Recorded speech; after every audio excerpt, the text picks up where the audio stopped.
കൊല്ലത്ത് യുവാവിന് വിഷം നൽകി കൊലപ്പെടുത്തിയ സംഭവത്തിൽ പ്രതിയായ യുവതി ലക്ഷ്യമിട്ടത് 3 പേരെയെന്ന് സംശയം. മുൻ കാമുകന്മാരെയാണ് കൊല്ലാൻ പദ്ധതിയിട്ടത്. കൊലപാതകത്തിന് പിന്നിൽ വ്യക്തമായ ആസൂത്രണമുണ്ടെന്നും അൻസിലിനെ വിളിച്ചു വരുത്തി വിഷം കൊടുത്തു കൊലപ്പെടുത്തിയത് കൃത്യമായ ആസൂത്രണത്തോടെയാണെന്നുമുള്ള വിവരങ്ങളാണ് പുറത്തുവരുന്നത്. പോലീസ് അറസ്റ്റ് ചെയ്ത യുവതിയെ കസ്റ്റഡിയിൽ വാങ്ങാൻ ഇന്ന് കോതമംഗലം കോടതിയിൽ ഹാജരാക്കി.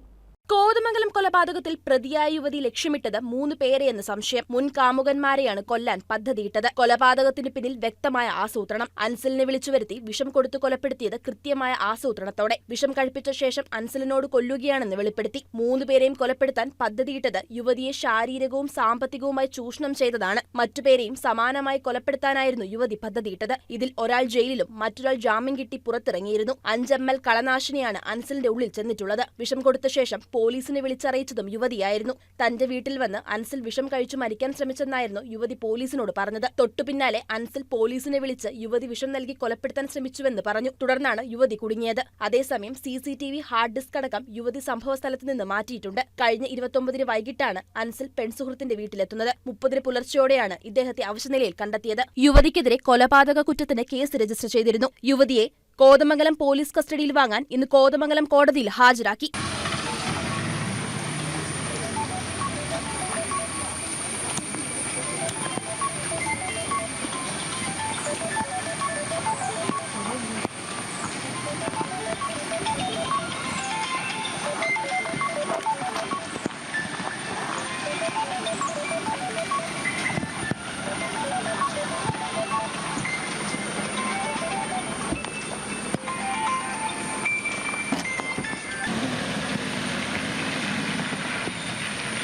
News desk KCV news.